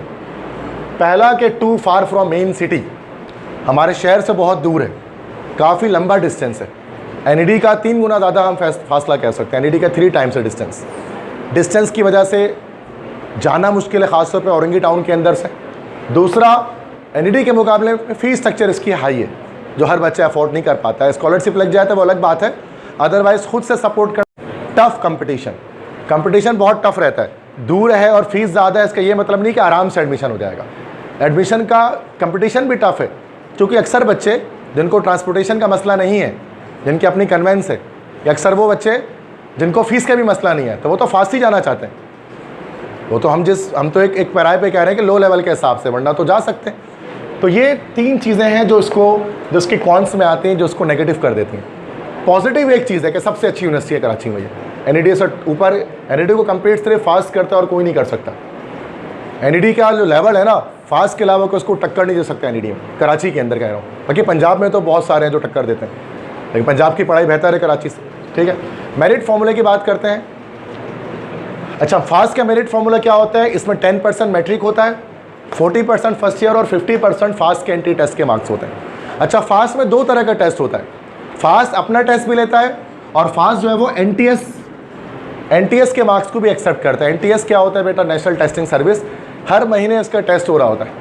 आप किसी भी महीने उसके टेस्ट देकर उसके स्कोर को आप फास्ट में एडमिशन के लिए यूज़ कर सकते हैं। तो फास्ट में 2 तरह से एडमिशन होता है, या तो आप फास्ट का अपना टेस्ट दे दो या एनटीएस दे दो, दोनों में से किसी में पास करोगे, एग्रीगेट बनेगी अच्छी, तो आपका एडमिशन हो जाएगा। एक्सपेक्टेड टेस्ट क्या होता है, जुलाई में इसका टेस्ट होता है हर साल, अगले साल जुलाई 2026 में होगा, एग्जैक्ट डेट नहीं पता लेकिन मंथ यही होगा। टेस्ट पैटर्न फास्ट में क्या होता है, फास्ट में सिर्फ 4 सब्जेक्ट आते हैं टेस्ट में, कोई केमिस्ट्री फिजिक्स इसके अंदर नहीं आती है, इसमें सिर्फ इंग्लिश आती है, आईक्यू आते हैं, intelligence questions IQ, basic maths आती है और एडवांस मैथ्स आती है। ये 4 सब्जेक्ट के एमसीक्यूज आते हैं, English, IQ, basic math, advance math, no chemistry no physics. चूँकि फास्ट है ही कंप्यूटर की यूनिवर्सिटी, वो फिजिक्स केमिस्ट्री से उसको लेने देना है ही नहीं, वो कंप्यूटर की ही फील्ड उसके अंदर होती है सिर्फ, बस और कोई नहीं होती। फीस स्ट्रक्चर क्या है बेटा इसका, 1,60,000 पर सेमेस्टर, तो फीस काफ़ी ज़्यादा हो जाती है, 1,60,000 पर सेमेस्टर। लेकिन फिर ये बता रहा हूँ कि फास्ट के अंदर 2 तरीके, या तो आप बाहर से स्कॉलरशिप ले लें, गेन कर लें, इसके तरीके होते हैं, तो कोशिश करने पे दर सी बातें मिल जाती है, या तो फास्ट आपको स्टडी लोन भी देता है। स्टडी लोन का मतलब क्या होता है कि 4 ईयर्स जो आप पढ़ते हैं ना, उसमें आपसे वो फ़ी को एक्सेप्ट नहीं करता है, मतलब फ़ी आप नहीं लेता आपसे। फिर जब आप अपनी जॉब को स्टार्ट करते हैं ना, तो उसकी सैलरी की मदद से आप फीस दे सकते हैं। वो एक एफिडेविट साइन कराता है अंडरटेकिंग कि जब मेरी जॉब लग जाएगी तो मैं फ़ीस भरूंगा, फास्ट में स्टडी लोन कहलाता है ये बहुत अच्छी चीज़ है फास्ट में। तो कोई भी बच्चा ये नहीं सोच के नहीं रुक सकता कि सर फीस ज़्यादा है इस वजह से नहीं जा रहे, आप स्टडी लोन अप्लाई कर सकते हैं फास्ट के अंदर, ये सिर्फ फास्ट के अंदर होता है, हर यूनिवर्सिटी में नहीं होता, ये मानते हैं। लेकिन मसला क्या है इससे, क्या फीस तो मामला हल हो गया सर, बट इसके बावजूद दूर है, इसके बावजूद टफ कंपटीशन है। ये नहीं कि फीस माफ़ हो गया या स्टडी लोन मिल गया तो आपका एडमिशन ऐसे ही हो जाना है। कंपटीशन टफ है, पढ़ने वाले बच्चे ही जा सकते हैं, वरना नहीं जाएगा, सिंपल सी बात। तो ये चीज़ें क्लियर है। कुर्सी ले बाबा, कुर्सी। फास्ट के बाद अच्छा एक और हमारे पास चॉइस होती है, दैट इज UBIT जिसको हम कहते हैं। सारी यूनिवर्सिटी पर डिस्कस नहीं करूँगा, टॉप टायर के कर रहा हूँ बस, तो ज़्यादा टाइम नहीं लगाऊंगा। टॉप टायर जो टॉप की है, वरना सारी करूँगा तो 8 से 10 घंटे चाहिए मुझे। सिर्फ कंप्यूटर साइंस में इतने कराची यूनिवर्सिटीज़ है, 8 से 10 घंटे लगेंगे, उसमें भी ख़त्म नहीं होगा ये सेशन। तो बेटा वो फिर आप अलग से मुझसे पूछ सकते हैं एंड में, या कभी भी आप पूछ सकते हैं सर हमारे तो इनमें से किसी ने लेने का इरादा है, हम तो फला जगह लेना चाहते हैं। जैसे कोई इस्लामाबाद में लेना चाहता है, पियास में, कॉमसेट्स में, कहीं पर, तो वो अलग से पूछ सकता है, क्योंकि वो बहुत रेयर एक बच्चा को होगा, एक भी नहीं होगा पूरी क्लास में। अब उसके लिए मैं टाइम तो वेस्ट नहीं करूँगा अपने सेशन का। मैं उनकी बात कर रहा हूँ जो हमारे कराची वाले बच्चे लेते हैं। तो नेक्स्ट है कराची यूनिवर्सिटी, UBIT जिसको हम कहते हैं। अब UBIT में क्या होता है, अच्छा UBIT क्या है, कोई यूनिवर्सिटी अलग से नहीं है। कराची यूनिवर्सिटी में बहुत सारे डिपार्टमेंट है, बहुत सारी बिल्डिंग है। KU में एक बिल्डिंग है जो यहाँ पर आपको पिक्चर में दिख रही है, इस बिल्डिंग को कहा जाता है UBIT। उसमें लिखा होता है उमैर बादशाह इंस्टीट्यूट ऑफ टेक्नोलॉजी, उमैर बादशाह इंस्टीट्यूट ऑफ टेक्नोलॉजी। अब UBIT जो है ना, ये वो बिल्डिंग है जहाँ पर KU की कंप्यूटर की क्लासें होती हैं। इस बिल्डिंग को नाम दिया जाता है UBIT का। अक्सर बच्चों को लगता है UBIT अलग है, KU अलग है, ऐसा नहीं है। KU की एक डिपार्टमेंट का नाम है UBIT। अब अगर बहुत सारे बच्चे ऐसा होता है NID में नहीं होता तो फिर UBIT में जाकर ले लेते हैं। कंप्यूटर ही जिनको लेना, कुछ और लेना ही नहीं है जिनको, उनको यही फील्ड चाहिए। अब UBIT में क्या है बेटा, एलिजिबिलिटी क्राइटेरिया कम से कम 55% मार्क्स आपके होने चाहिए इंटर में। एलिजिबिलिटी है टेस्ट देने के लिए प्री इंजीनियरिंग या कंप्यूटर साइंस, मेडिकल वालों को एंटरटेन नहीं करते हैं, ठीक है। प्री इंजीनियरिंग या कंप्यूटर साइंस से 55% मार्क्स होने चाहिए। मेरिट फार्मूला क्या होता है कि एडमिशन्स बेस की, जैसे मैंने बताया KU वाहिद यूनिवर्सिटी है जो इंटर की परसेंटेज में एडमिशन देती है। टेस्ट में आपको क्या करना होता है, सिर्फ 50 नंबर लाने होते हैं। अब टेस्ट में आप चाहे 100 में से 50 लाएं, चाहे 100 में से 100 लाएं, KU वालों को कोई फर्क नहीं पड़ता इससे। वो कहता है इंटर की क्या परसेंटेज है, बस उसमें एडमिशन होगा। टेस्ट में बस 50 से 100 ला रहे हो तो उससे आपको कोई फायदा नहीं होने वाला 100 में से 100। वाहिद NID कराची यूनिवर्सिटी है पूरे पाकिस्तान में। अदरवाइज NID में 100 में से 100 लाओ तो हर फील्ड मिल जाएगी, NID ऐसी चीज़ है। लेकिन KU में ये नहीं है, 100 में से 100 भी लाओगे ना और इंटर में परसेंटेज कम होगी, एडमिशन नहीं देंगे। वो कहेंगे नहीं भाई हमारा तो इंटर पे ही हो रहा है, जबकि ये सिस्टम गलत है KU का, चूँकि पूरे पाकिस्तान में कोई नहीं करता तो KU को भी नहीं करना चाहिए। लेकिन KU हमेशा से इंटर की परसेंटेज एडमिशन लेती है।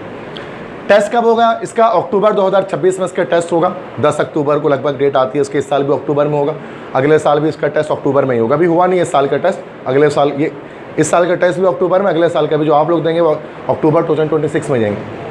KU का टेस्ट पैटर्न क्या होता है, KU में 5 सब्जेक्ट आते हैं। KU के टेस्ट में 20 MCQs इंग्लिश के आते हैं, 20 केमिस्ट्री कंप्यूटर के, अब CS वाले को कंप्यूटर आ जाता है, 20 फिजिक्स, 20 मैथ्स और 20 जो है वो GK मतलब जनरल नॉलेज के हमारे पास क्वेश्चंस आते हैं। फी स्ट्रक्चर क्या है भाई, थोड़ा KU का, UBIT का। अच्छा KU में 2 प्रोग्राम से बेटा, मॉर्निंग भी है, इवनिंग भी है।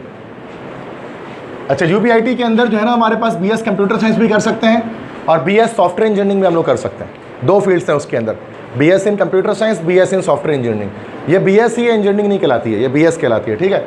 अब इसमें क्या है कि इसकी मॉर्निंग की फ़ीस अलग है, इवनिंग की फ़ीस अलग है। KU में, अच्छा NID में क्या है, सिर्फ मॉर्निंग होता है, NID में इवनिंग का सिस्टम नहीं है। KU में मॉर्निंग में भी पढ़ सकते हैं, इवनिंग में भी पढ़ सकते हैं, दोनों के अलग एडमिशन्स होते हैं, अलग टेस्ट होता है।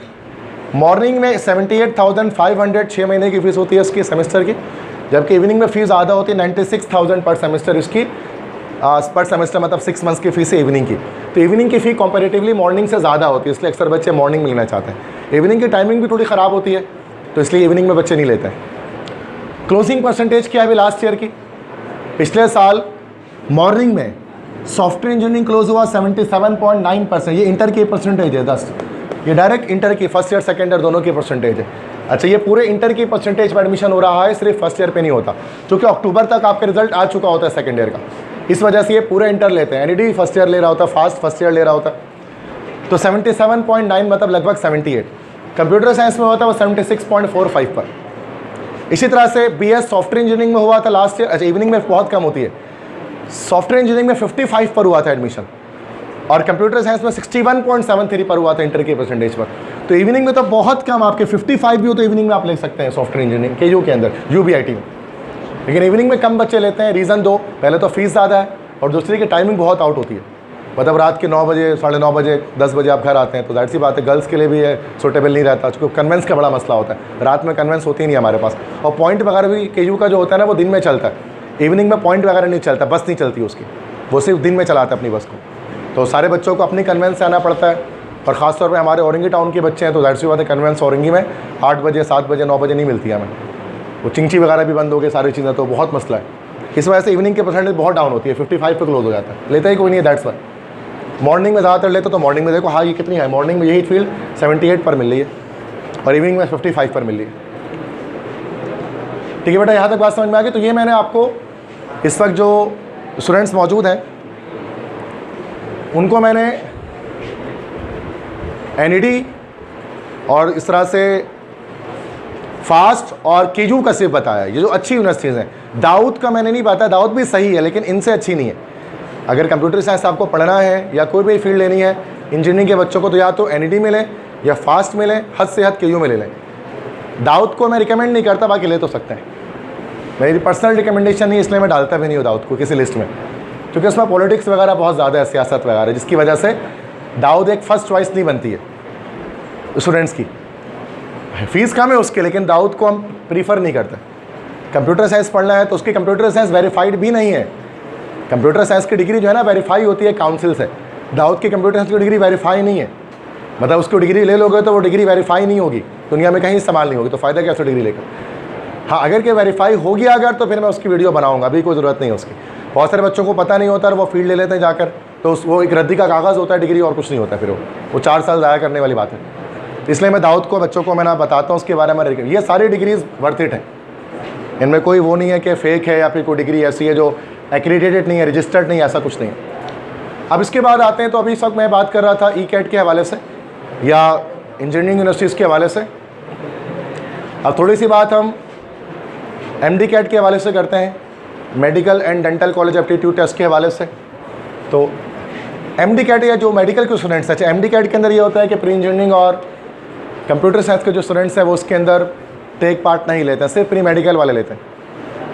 मतलब इंजीनियरिंग की फील्ड बहुत सारी ऐसी है जो मेडिकल वाले ले सकते हैं।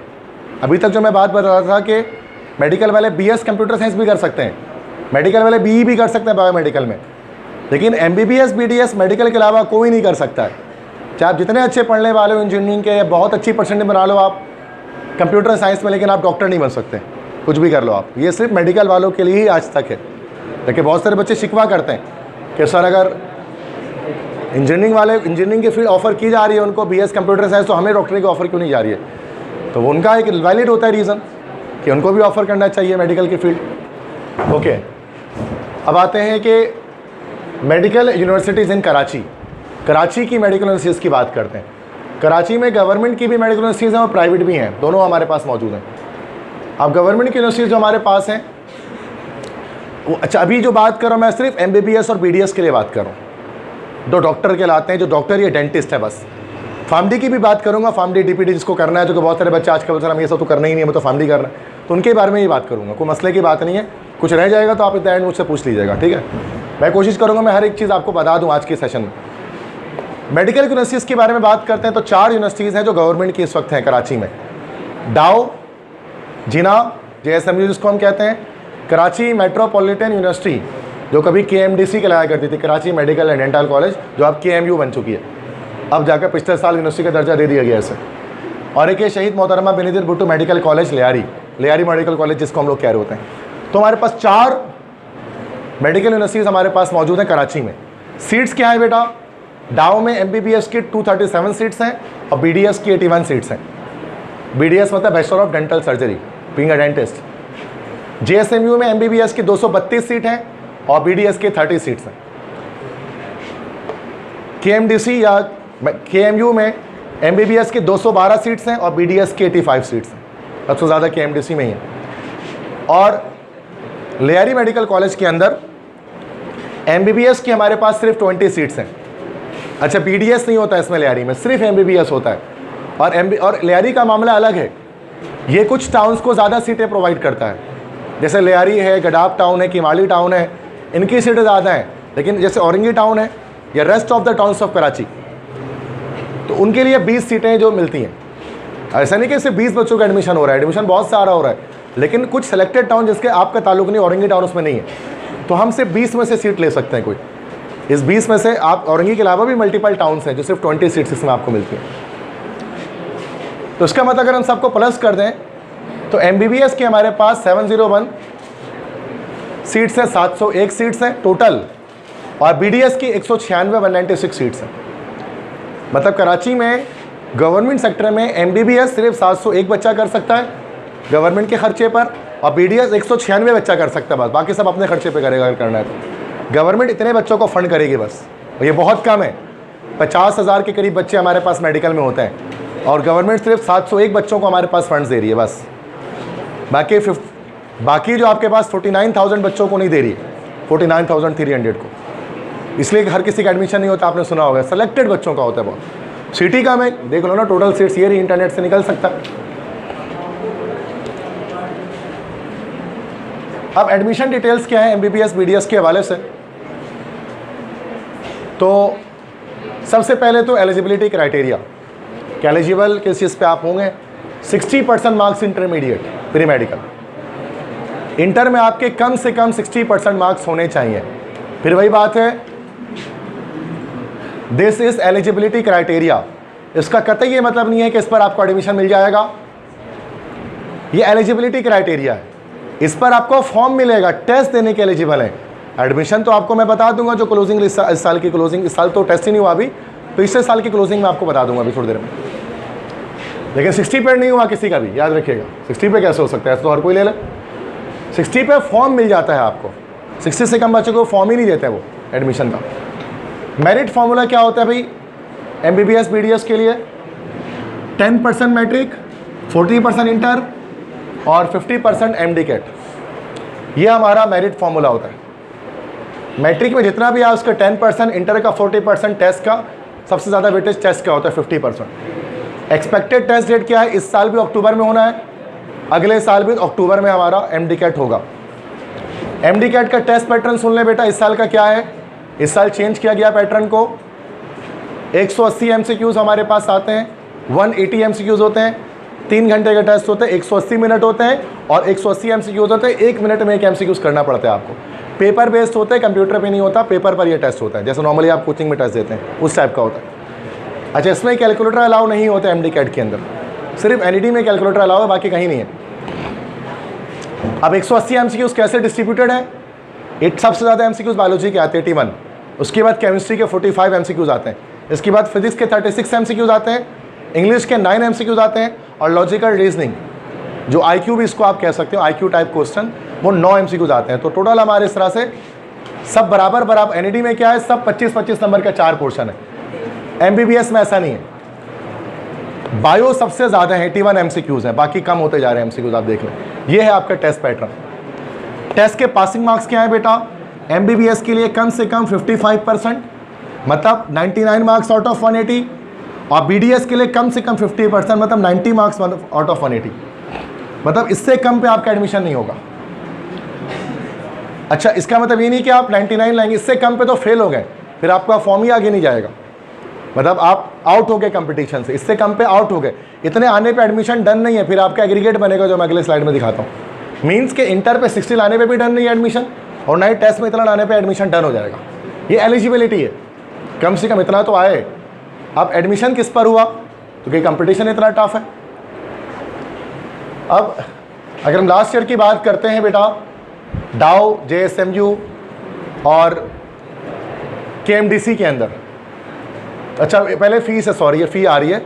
अच्छा, फ़ी का भी एक बड़ा मिसकॉन्सेप्शन बच्चों का रहता है, उनको लगता है कि अक्सर के फ़ीस बहुत ज़्यादा होती है, इसलिए बच्चे MBBS नहीं करते हैं। मैंने अक्सर घर वालों को देखा है जिनके अवेयरनेस नहीं होती है, एक्सपोजर नहीं है, वो इसलिए अपने बच्चों को नहीं पढ़ाते कि उनको लगता है बहुत महंगी पढ़ाई है, जबकि ऐसा कुछ भी नहीं है। ये मैं फ़ीस आपको बता रहा हूँ लास्ट ईयर की क्या थी MBBS की। अच्छा, इनकी साल की फ़ीस जाती है, इसमें सेमेस्टर का सिस्टम नहीं होता। MBBS BDS में साल में एक बार फीस जाती है, 2 बार नहीं जाती। NED में 2 बार जाती है फीस साल में।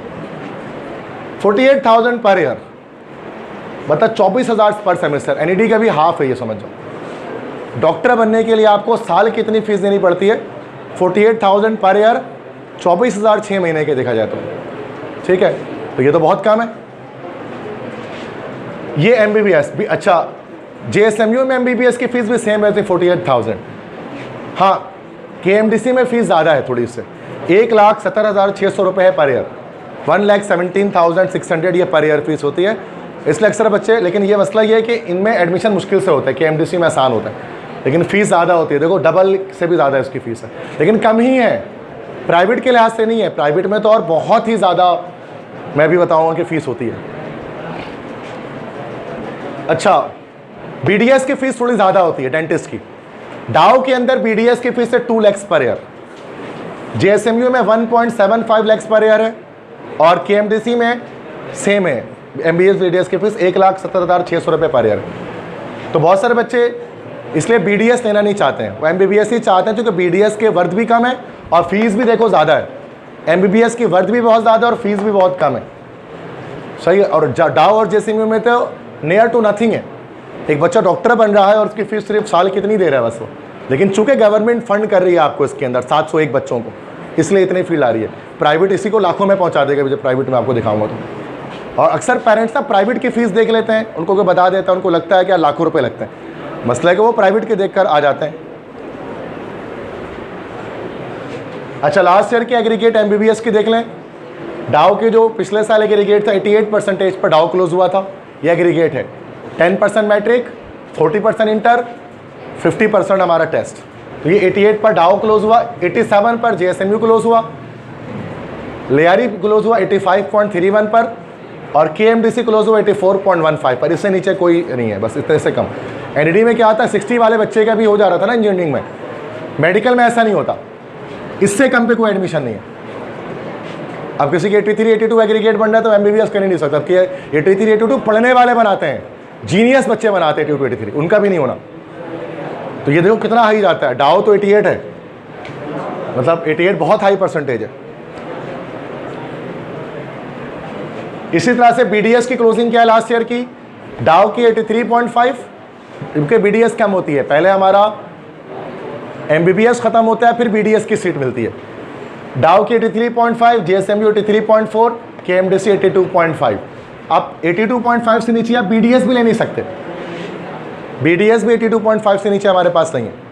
मतलब ऐसा नहीं कि BDS 70 में मिल जा रहा है, बहुत सारे लोग BDS लेना नहीं चाहते हैं अभी इस वक्त ना, जैसे इंटर में जब होते हैं 9-10 में होते हैं, नहीं BDS नहीं लेंगे, फालतू फील्ड है। जब देखते हैं परसेंटेज तो इसमें भी नहीं हो रहा होता, कि BDS बहुत हाई क्लोजिंग है, BDS की भी आप देख लें, हल्की क्लोजिंग थोड़ी ना ये। अच्छा, other ways to become a doctor. अच्छा, दूसरे और क्या तरह के डॉक्टर बने? मान लें कि सर हमारा तो नहीं हो रहा, हमें डॉक्टर बनना है और ना हमारा गवर्नमेंट में यहाँ होते हुए दिखाई दे रहा है, ना हमारा यहाँ होते हुए दिखाई दे रहा है, हम तो इतने पढ़ने वाले नहीं है सर। तो फिर अदर वेज क्या है डॉक्टर बनने के? MBBS BDS करने के। आप MD-CAT का टेस्ट दे दो, आप NUMS का टेस्ट दे दो। NUMS में 3 यूनिवर्सिटीज़ हमारे पास कराची में है, किम्स है, रुतफॉर्म मेडिकल कॉलेज है फजाइया वालों का, PF वालों का, बहरिया है नेवी वालों का। या आप NUMS के टेस्ट भी आप नहीं पास कर पा रहे, आप आगा खान का टेस्ट दे दो, AKUHS।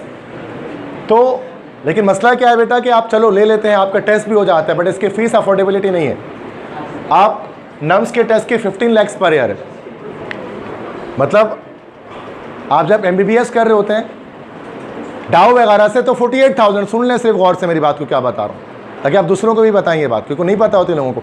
48,000 है डाउ की फीस, JSMU की, इसकी 15 लाख रुपए इन 3 यूनिवर्सिटी की, 15 लाख पर ईयर, इसकी है 30 लाख पर ईयर आगा खान की। पेरेंट्स यही देखते हैं कि आप 15 लाख 30 लाख बोलते हैं, मेरा बेटा तो नहीं पढ़ेगा, मेरी बेटी तो नहीं पढ़ेगी। अरे भाई, तो आप कौन बोले इसमें? जो आप अच्छा पढ़ो, ढंग से पढ़ो, एक्टिविटीज की तैयारी करो, E-CAT MD-CAT ढंग से करो, अच्छे नंबर लाओ, नहीं तो आप इसी में जाके अटकोगे कि आपके परसेंटेज, आपकी फ़ीस बहुत ज़्यादा लग जाएगी, जो मिडिल क्लास फैमिली अफोर्ड नहीं कर सकती। अच्छा, मान लेते सर हमें MBBS BDS करना ही नहीं है, हमें कोई और फील्ड बताए MBBS BDS के अलावा, तो हम ये बाकी 4 फील्ड जो मैं क्लास के स्टार्ट में बता रहा था आपको ओरिएंटेशन के, PharmD, DPT, BSN, BS, pharmacy कर सकते हैं, फिजियोथेरापिस्ट बन सकते हैं, नर्सिंग कोर्स कर सकते हैं, BS कर सकते हैं मेडिकल टेक्नोलॉजी के अंदर। No MD-CAT is required for this field. इन फील्ड के लिए MD-CAT का टेस्ट नहीं होता। अच्छा, MD-CAT का टेस्ट तो देखो इंजीनियरिंग में क्या है कि हर यूनिवर्सिटी जो है ना वो अपना टेस्ट ले रही है अलग अलग, NED अलग ले रही है, फास्ट अलग ले रही है, KU अलग ले रही है, दाऊद अलग ले रहा है, हर यूनिवर्सिटी अपना टेस्ट ले रही है। लेकिन ये जो यूनिवर्सिटी है जो पीछे मैंने दिखाई, जैसे ये जो हमारे पास हैं, ये जो यूनिवर्सिटीज़ हैं, इन सब का एक ही टेस्ट होता है बस।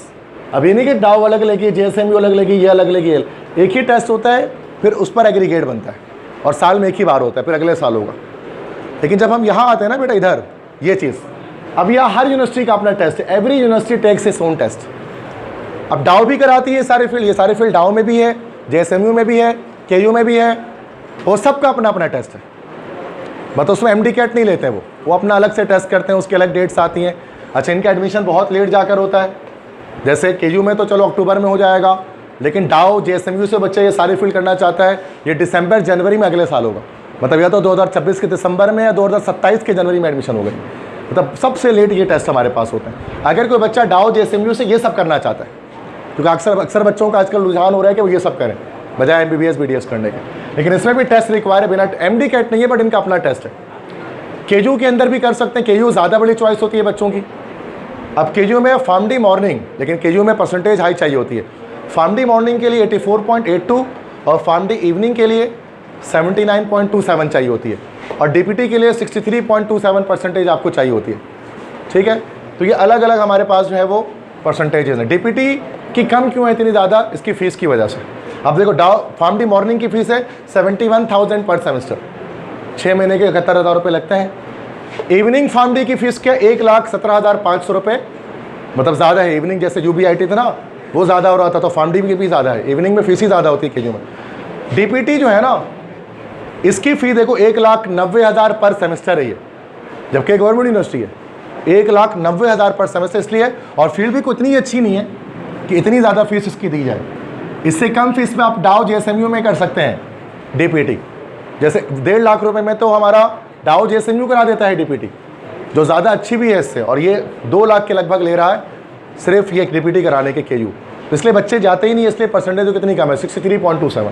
क्योंकि बच्चे ले ही नहीं रहे, तो उनको भी अकल है ना, उनको इतनी फीस भेजनी है तो डाउ JSMU में नहीं कर लें DPT। हम फील्ड भी अच्छी है, वर्क भी ज़्यादा, जॉब भी जल्दी मिल जाएगी, इसलिए ऑटोमेटिकली परसेंटेज जब कम हो रही है ना, इसका मतलब कुछ ना कुछ नुकसान है इसके अंदर, कुछ ना कुछ गलती है, ऐसी कम नहीं हो रही है परसेंटेज। ये तो मैं बता रहा हूँ कि क्यों कम होती है परसेंटेज। यूनिवर्सिटी नहीं करती है, बच्चों की सोच इसको तब्दील करती है परसेंटेज को। आप देखो फार्मडी मॉर्निंग कितना ज़्यादा है, चूँकि KU में सबसे अच्छी फार्मडी है और फीस भी कम है, इसलिए 84.82 पे क्लोज हो रही है इंटर की परसेंटेज। तो क्यों हो रही है? चूँकि सब कुछ अच्छा है, इसमें बुरा कुछ नहीं है, दैट्स वाई हाई हो गई। इसमें बुरी चीज़ें हैं, तो परसेंटेज डाउन हो गई। तो इस तरह से NED में भी यही हो रहा था, हर जगह ऐसा ही होता है। अच्छा, हमारे काफ़ी स्टूडेंट्स हैं लास्ट ईयर भी, जैसे कि हमारे MBBS में भी स्टूडेंट का एडमिशन हुआ, ये लास्ट ईयर की बता रहा हूँ कि MBBS का एडमिशन हुआ, हमारे पास फार्मडी में एडमिशन हुए हैं, BDS के अंदर हमारे बच्चों के KMDC के अंदर JSM का एडमिशन हुआ है। ये लास्ट ईयर की हमारे पास अलग अलग एडमिशन है, बस हर साल के नहीं बता रहा, टाइम ज़्यादा नहीं है, एवरी ईयर के नहीं बता रहा मैं, बट एडमिशन्स होते हैं, वो फेसबुक पेज पर भी लगा हुआ होता है हर जगह पर। ठीक है, अच्छा यहाँ पर अब जो, एक मिनट पहले ये बात बता दूं कि why aptitude test preparation is necessary along with second year, कि सेकेंड ईयर के साथ एप्टीट्यूड टेस्ट करना क्यों ज़रूरी है। ये आखिरी बात बस मैं कर रहा हूँ कि ज़्यादातर यूनिवर्सिटीज़ जो है ना, अब अपना टेस्ट सेकेंड ईयर के एग्ज़ाम के बाद ही रख देती हैं। सेकेंड ईयर के एग्ज़ाम के 1 महीने बाद हो जा रहा है, 15 दिन बाद हो जा रहा है। अब जो बच्चे ये सोचे, हाँ कुछ को बहुत बाद में भी हो रहा है, जैसे डाउ JSMU का फार्मडी का टेस्ट अगले 2027 में जनवरी में हो रहा है। अब उसमें सेकेंड ईयर के बाद भी 6 महीना आपके पास है। अब वो तो आप कर सकते हैं इंटर के बाद, लेकिन जो इंजीनियरिंग यूनिवर्सिटीज़ हैं, NED है, दाऊद है, या KU तो चलो KU का भी बाद में हो रहा है, फास्ट है, नस्ट है, इन सब का सेकेंड ईयर के फ़ौरन बाद हो रहा है। इसी तरह से जो हमारा MD-CAT है, MBBS BDS के लिए, वो सेकेंड ईयर के फ़ौरन बाद हो जा रहा है। इसलिए क्या होता है कि हमें तैयारी पहले से करनी पड़ती है। इंटर के बाद आप तैयारी 100% नहीं कर सकते क्रैश क्लासेस के अंदर। No good fields are there in open merit programs of KU। जैसे मैंने क्लास के स्टार्ट में बताया कि KU के अंदर ओपन मेरिट में बच्चे कहते हैं हमें टेस्ट ही नहीं देना सर, हम बिना टेस्ट के ले लेंगे, तो ओपन मेरिट में कोई अच्छी फील्ड है ही नहीं, जैसे मैंने बता दिया। तो इन द एंड आपको टेस्ट की तैयारी करनी पड़ती है, क्योंकि आपने देखा कि बिना टेस्ट के एडमिशन कहीं नहीं मिल रहा और हर जगह पर आपको एग्रीगेट चाहिए। अब टेस्ट की तैयारी किस तरह से की जाएगी? अब अलग अलग तरीके हैं कराची में एडमिशन लेने के। अब जैसे कि ऑनलाइन कर रहे होते हैं, कुछ फिज़िकल क्लासेस के थ्रू कर रहे होते हैं। हम यहाँ पर फिज़िकल क्लासेस के थ्रू जैसे कि हम टेस्ट की तैयारी करवाते हैं, इससे फोकस बढ़ता है, कंसंट्रेशन बढ़ती है, इससे असेसमेंट रहती है, चेक एंड बैलेंस रहता है, ये चीज़ें रहती हैं। ऑनलाइन के अंदर ये सारी चीज़ें, हाँ एक बेनिफिट तो आपको होता है कि फ़ी उसकी कम होती है, लेकिन सी बात है अगर कोई अफोर्ड कर ही नहीं पा रहा और मुश्किल है तो दैट सी बात है, उसके पास इसको कोई चारा नहीं है, वो ऑनलाइन कर ले। ऑनलाइन में ये होता है कि 200-400 बच्चे एक बैच के अंदर होते हैं ऑनलाइन में। उसमें बस ये है कि जैसे आप यूट्यूब पे वीडियो लेक्चर देख रहे हैं वैसे ही आप ऑनलाइन ले रहे होते हैं। तो उससे बेहतर है कि 7-8 हज़ार भी ना दिया जाए, बल्कि सिर्फ आप बैठ के यूट्यूब पे देख लो। अगर बैठ के लेक्चर ही देखना है तो ऑनलाइन करने से बेहतर है 1 रुपये भी ना ज़ाया करो, डायरेक्ट ऑनलाइन देख लो। बट उसका सक्सेस रेशो बहुत कम होता है। ऑनलाइन का मतलब वीडियो ही देख रहे हो आप, क्या कर रहे हो, सक्सेस रेशो डाउन होता है। खासतौर पे MD कैट के लिए उसको रिकमेंड नहीं किया जाता कभी भी। कैट के लिए, वो भी खासतौर पे NED के लिए सिर्फ आप रिकमेंड कर सकते हैं, अदरवाइज़ रिकमेंडेशन नहीं है। और उसी में एडमिशन होते हैं ऑनलाइन के अंदर उसमें, लेकिन वो बहुत सारे बच्चे वो भी नहीं कर पाते हैं। तो जिसको फिज़िकल क्लासेस पसंद आती हैं वो फिज़िकल क्लासेस में आते हैं। तो ऑनलाइन का सिस्टम यही होता है कि उसके अंदर आप फ़ी तो कम रहती है उसके अंदर एप्टीट्यूड के हवाले से, लेकिन मसला यही होता है कि उसमें सक्सेस रेशो, कन्वर्जन रेशो बहुत कम होता है उसका। अब अगर जाहिर सी बात है एक ऑनलाइन में अगर मैं भी ऑनलाइन क्लास स्टार्ट करूँ तो 400-500 मान लो एक बैच में बैठाया हूँ, और 400-500 में 100 बच्चों का एडमिशन हो गया तो वो कमाल नहीं है। 300 को तो नहीं हुआ ना उसके अंदर, वो 300 तो नहीं, मैं 100 बच्चों का नाम बता। लेकिन अगर मैं क्लास में 50 बच्चे बैठाकर 40 का एडमिशन करा दे रहा हूँ तो ये ज़्यादा बड़ी अचीवमेंट है। फिजिकल क्लास में ये होता है कि 30 बच्चे बैठे हैं ना, तो 30 में से 25-26 का एडमिशन हो जाता है। ऑनलाइन में 400 में से 100 का होता है, तो रेशो ज़्यादा इसमें हुआ ना भाई। हम लोग क्या देखते हैं, नंबर ऑफ स्टूडेंट ज़्यादा किस में आ रहे हैं, आप रेशो निकाला करो कि रेशो किस में ज़्यादा आ रहा है। तो रेशो फिजिकल क्लास का ही ज़्यादा है। कराची के किसी भी इदारे को आप उठा लो तो वो बेहतर होता है, क्योंकि फोकस ज़्यादा है ना। ऐसे पढ़ाने की बात ही अलग है, बोर्ड पर और चीज़ों को मार्कर के थ्रू, बजाय उसके कि आप कंप्यूटर स्क्रीन पर पढ़ें। सिंपल सी बात है। तो मैं रिकमेंड नहीं करता इसको, दैट्स वे हम फिजिकल क्लासेस को कंडक्ट कर रहे होते हैं।